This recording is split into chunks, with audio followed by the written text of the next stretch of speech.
Ahora lo que sigue es, en el primer panel, describir la situación actual, un diagnóstico y las oportunidades, para lo cual invito a que se acerquen al frente a sus dos protagonistas, la doctora Raquel Alianac y el doctor Ricardo Griot, por favor, y les cuento a propósito de ellos, los conocemos, pero la doctora Raquel Alianac abordará la visión crítica de las leyes vigentes, nacional, provincial y municipal. Raquel es abogada, egresada de la Facultad de Derecho de la UNR y es la presidenta de la Comisión de Abogados de la Cámara.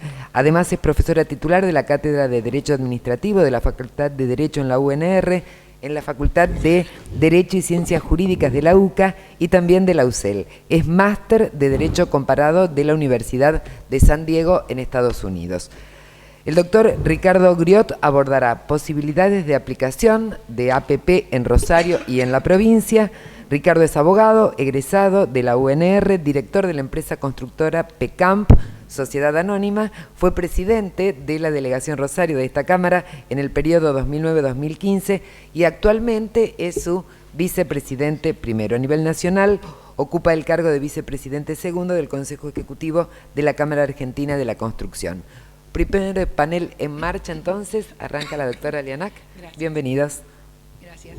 Bueno, muchas gracias por la invitación, por participar. Es un gusto, un placer compartir con ustedes. Sobre todo, va a ser un intercambio de ideas y opiniones.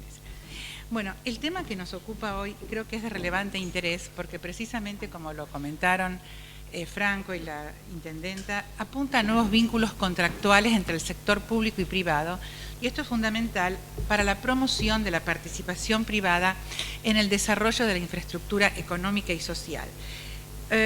Nos referimos al régimen de asociación público-privada. Bueno, el ámbito en el que estamos haciendo esta jornada en la provincia de Santa Fe es interesante porque tenemos tres normas idénticas. A nivel nacional tenemos un decreto que es el decreto 967 del año 2005, que es el régimen nacional de asociación público-privada.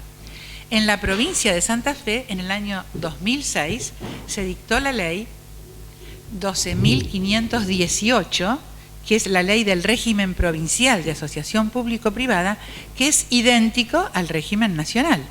Y por otro lado, también en el 2005 se dictó en la municipalidad de Rosario, en el ámbito del municipio, a través del Consejo, la ordenanza 8005 del año 2006, que es el régimen municipal de asociación público-privada, que adhirió a la ley provincial y en su reglamentación dispuso idénticas normas. Quiere decir que la visión que vamos a dar, que en realidad visión crítica en el sentido de cuestiones que a nuestro juicio suscita el régimen tal como está plasmado, va a ser, digamos, idéntico para los tres ámbitos, nacional, provincial y municipal. Bueno, el régimen, el decreto nacional de asociación público-privada en sus considerandos apunta propuestas, digamos, objetivos muy valiosos. Dice, es un modo de asociarse para aumentar y mejorar la eficiencia de la economía. A través de esta modalidad se comparten riesgos, se mejora la agilidad de las operaciones y refiere la norma nacional a antecedentes del derecho comparado en los que se habría basado. Y menciona Irlanda del Norte, Inglaterra, Estados Unidos y Alemania.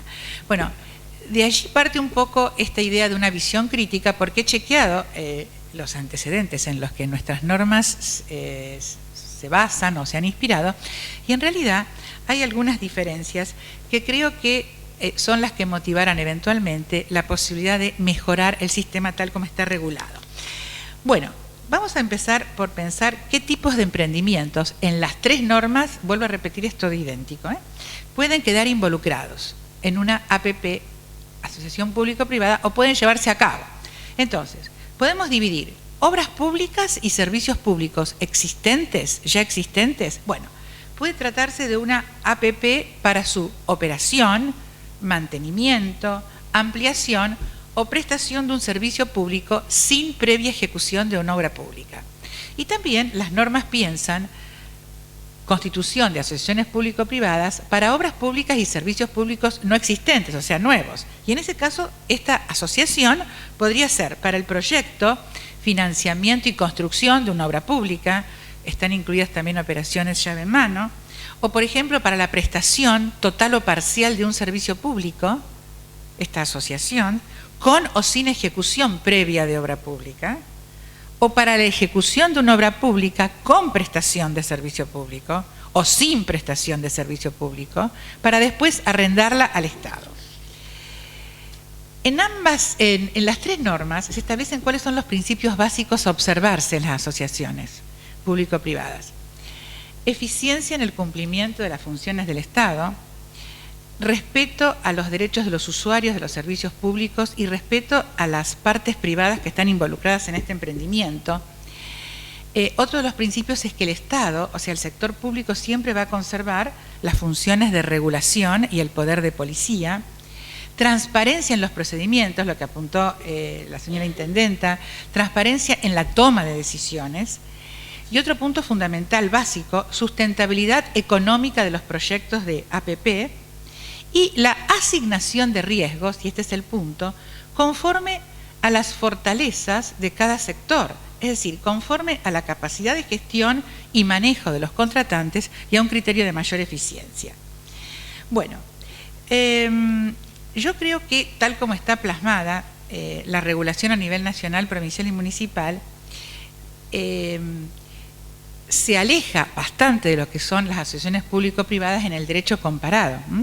Y lo que yo encontré más similar a lo que son las APP o PPP, como se dice en el derecho comparado, Public-Private Partnership, es ese fondo fiduciario para desarrollo de la infraestructura que fue creado en nuestro país por el decreto 1299 en el año 2000, que era un fondo de afectación para la realización de emprendimientos, también de carácter público-privado, con un ente contratante, con un encargado del proyecto, y lo que era interesante eran los tipos de contratos que esa norma, ese fondo fiduciario para el desarrollo de infraestructura, autorizaba, que eran similares a los que existen para las APP del derecho comparado: leasing, locación con opción a compra, cualquier otra forma del derecho contractual público o privado, siempre que resultara adecuado a la naturaleza del proyecto.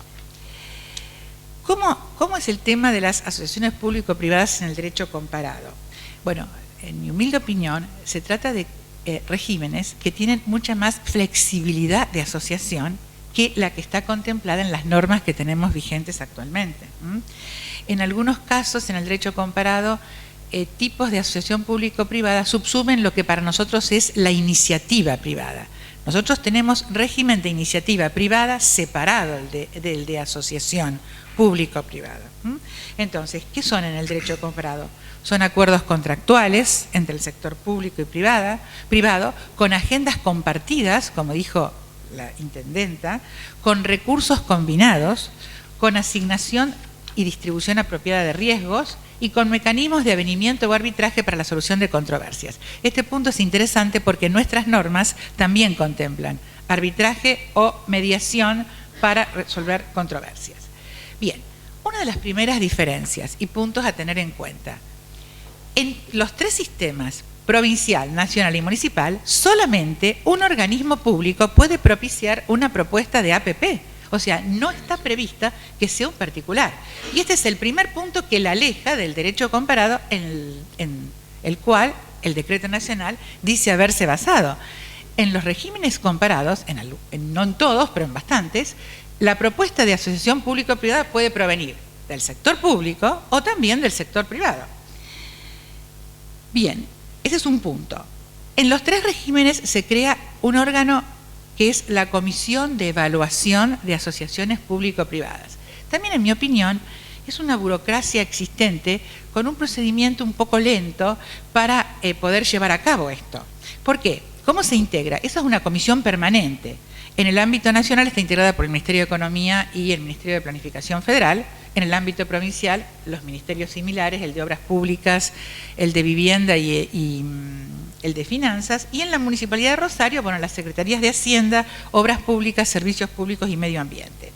Entonces, las normas establecen qué requisitos mínimos tiene que tener una propuesta de APP presentada por un organismo público sin injerencia de algún privado para que pueda ser admitida por esta comisión. Y entonces les voy a comentar sintéticamente cuáles serían los puntos que tiene que tener la propuesta. Es decir, tiene que tener, bueno, por supuesto el proyecto, las bases de la factibilidad técnica, económica y financiera, el monto de la inversión, la figura jurídica que va a adoptar, pero además, y esto es algo asombroso, la identificación expresa de la participación que va a asumir el Estado y el privado que eventualmente decida incorporarse en esa APP. O sea, la descripción completa de los aportes que va a hacer el Estado y el socio privado. Entonces, pensemos que todas estas identificaciones son previas al procedimiento definitivo de selección, donde vamos a ver si va a existir algún socio privado que tenga interés en participar. Entonces, ahí es un punto que no resiste el menor análisis. ¿Cómo voy a saber, cómo voy a definir yo, sector público, qué aportes va a hacer un socio privado, si precisamente esto es lo que tiene una mayor flexibilidad, y por eso es una asociación entre ambos sectores, donde vamos a distribuir estos riesgos y estos aportes de acuerdo a un criterio de eficiencia y a un criterio de capacidad de gestión. Bueno, los tipos de aportes que puede hacer el Estado también están definidos en las 3 normas. Puede ceder créditos tributarios, puede otorgar beneficios tributarios, puede otorgar derechos sobre bienes públicos, concesiones, permisos, autorizaciones, excepto derecho de propiedad. Bueno, precisamente en el derecho comparado, los aportes que va a hacer el socio privado y los aportes que va a hacer el Estado tienen una mayor flexibilidad en su determinación, de acuerdo, vuelvo a decir, con los riesgos que cada uno va a asumir. ¿Por qué?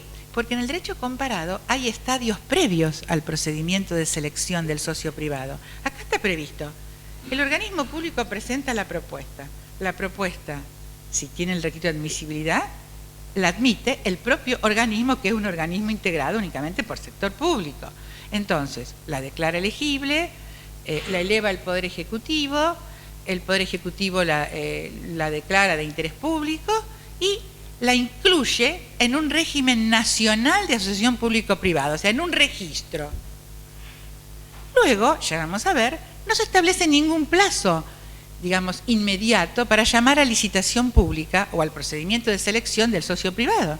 Con lo cual, es otra crítica que apunto también humildemente al sistema, porque podría suceder que queden proyectos de asociación público-privada incorporados en ese registro sin que nunca se lleven a cabo, o que se lleven a cabo cuando las necesidades públicas que estuvieron en mira satisfacer ya están satisfechas o ya no es oportuno hacerlo, ¿no? Bueno, ¿cómo es en el derecho comparado? Hay estadios previos a la elección del socio privado, que dependen de lo más o menos determinada específicamente que esté la propuesta de APP por el organismo público. Por ejemplo, si el organismo público tiene una idea general de lo que espera lograr a través de una APP, pero no tiene definido concretamente cómo lograr ese objetivo, bueno, realiza lo que se denomina un pedido de expresiones de interés, es decir, request for interest, y lo dirige al sector privado. Entonces, el sector privado, a través de este pedido de interés, bueno, va a poder brindar ideas innovadoras y de menor costo, y entonces, en base a esas ideas, bueno, el organismo público redactará los pliegos para la selección de los futuros o eventuales oferentes que quieran presentarse para ser socios privados. En otras regulaciones hay otro tipo de estadios previos, como es el pedido de antecedentes, request for qualifications. ¿Y esto cuándo se da? Cuando el sector público tiene el proyecto bien definido, pero existe incertidumbre acerca de si va a haber algún socio privado que esté interesado en asociarse y con la capacidad y tecnología necesaria para desarrollar el emprendimiento. Entonces, ¿qué hace? Bueno, pedido de calificaciones, o sea, de antecedentes. Entonces, se delimita de este modo la lista de los posibles socios privados que sean aptos para entrar en esta asociación, lo cual también incentiva digamos, la participación del particular que reúne estos requisitos. Bueno, yo creo entonces que estos puntos son los que son susceptibles de mejoramiento. Bien, la única diferencia entre las 3 normas, el procedimiento que les comenté de iniciación de la propuesta son idénticas. La diferencia es que en la provincia, la declaración de interés público de la asociación, de la propuesta, y su inclusión en el régimen provincial de asociación público-privada la hace la legislatura de la provincia, y en la municipalidad lo hace el Consejo Deliberante. Faltan también entonces plazos, a mi juicio, para que se termine con la convocatoria del socio privado, porque esto parece un sistema regulado para que no funcione nunca. Tal como está, yo no conozco ninguna asociación público-privada encuadrada en esta regulación a nivel nacional, creo. Bueno, y para ir terminando, la norma tampoco es clara, las tres, cualquiera de las tres porque son idénticas, respecto a la forma de constitución del vínculo asociativo. Porque dice, se puede constituir como sociedad anónima, una sociedad, o como fideicomiso, que no tiene personalidad jurídica y es un patrimonio de afectación para garantizar el flujo de fondos al desarrollo del emprendimiento, o por cualquier otra modalidad que se pueda financiar mediante el régimen de oferta pública. Bueno, yo creo que allí también habría que ver un poquito eso, porque en el derecho comparado son acuerdos contractuales, no se forman sociedades. Otro tema que también despierta mi inquietud es el tema de las garantías, y ya estoy terminando, que es el siguiente. Se le exige garantías al socio privado, pero no al socio público. Ambos se comprometen con obligaciones, porque es un acuerdo, es una agenda compartida. Entonces, el socio privado, en los tres regímenes, tiene que dar garantía por integración de aportes, garantía por responsabilidad de administradores, garantía por responsabilidad de los controlantes, y tiene graves consecuencias jurídicas en el caso de que no cumpla con esas garantías, a punto tal que podría quedar sin efecto la asociación. Bueno, yo creo que de exigirse garantías debería ser equitativamente para las dos partes. Lo que sí me parece muy positivo, y creo que en una reforma esto quedará, es que las controversias que suscite la interpretación o la ejecución de estos contratos pueden ser sometidos a mecanismos de avenimiento y arbitraje. Bueno, y para terminar, algunas notas tres notas del derecho comparado. En Inglaterra, este procedimiento para la elección del socio privado era un procedimiento negociado que existía en Europa, bueno, en la Unión Europea, a partir de la cantidad de asociaciones público-privadas que existían, y quizás la falta un poco de transparencia del procedimiento negociado dio paso a lo que se denomina diálogo competitivo, siguiendo las directivas de la Unión Europea, y esto se hace en Inglaterra. ¿Qué es el diálogo competitivo? La autoridad pública discute o delibera con el sector privado la forma del contrato, las especificaciones técnicas y también las metas de cumplimiento. ¿Con quién? Con los potenciales oferentes que se van a presentar. ¿Y cuándo hace esto? Antes de elaborar los documentos del pedido de propuestas al sector privado. O sea que hay una especie de negociación, pero es previa y para poder redactar los pliegos de la convocatoria. En Irlanda, por ejemplo, estoy citando los países en los que se basó nuestro decreto, ¿no?, nacional. En Irlanda, vieron que yo les comenté que tanto a nivel nacional, provincial o municipal, hay una comisión de seguimiento que es a donde se presenta la propuesta y que es únicamente integrada por el sector público. Bueno, en Irlanda, esta comisión, más o menos, se llamaría Unidad Central de APP. Y lo que es interesante es que está integrada por dos sectores, por el sector público y por el sector privado. El sector público, que es el que toma las decisiones y define la viabilidad, coherencia y consistencia de proyectos de APP que se presentan, tanto por los particulares como por el sector público. Y el otro sector que integra esta unidad central de APP es el sector consultor o de asesoramiento. Está integrado por las asociaciones patronales, las cámaras de comercio, los sectores de la industria de la construcción, y estos dos grupos consensúan entonces un esquema de desarrollo de APP a largo plazo. También hay guías de tratamiento de APP, o sea, en el derecho comparado hay guías que se dan a los organismos públicos para que sepan cuándo el sector privado podría estar interesado en formar parte de una asociación público-privada. Pautas a tener en cuenta: servicios públicos que tengan demanda insatisfecha, proyectos con capacidad de generar ganancias, la viabilidad demostrada de un determinado proyecto, el compromiso del gobierno hacia ese proyecto, factores de mercado, ya sea demanda actual o demanda futura, otro pauta importante es la oportunidad para desarrollar tecnología o para la expansión del servicio. Yo creo que lo fundamental en estos sistemas del derecho comparado es la distribución de los riesgos entre cada uno de los sectores, según sus fortalezas y su capacidad de manejo o gestión. Se van a distribuir entonces, depende de quién se encuentre en mejor posición de asumirlos y a un menor costo. Y cuando hablamos de riesgos, ¿a qué me refiero? Por ejemplo, mayores costos posteriores, fuerza mayor, imposibilidad de cumplir metas, reducción de la demanda del servicio, etc. Bueno, como conclusión, yo creo que el régimen de las asociaciones público-privadas, tal como ha sido diseñado, es susceptible de ser mejorado. Es una herramienta muy valiosa y necesaria, sobre todo para satisfacer las necesidades de la sociedad, mediante esfuerzos, capacidades, ideas y actividades aunadas del sector público y privado. Y esto creo que en definitiva es lo que se llama actualmente gobernanza. Nada más. Muchas gracias.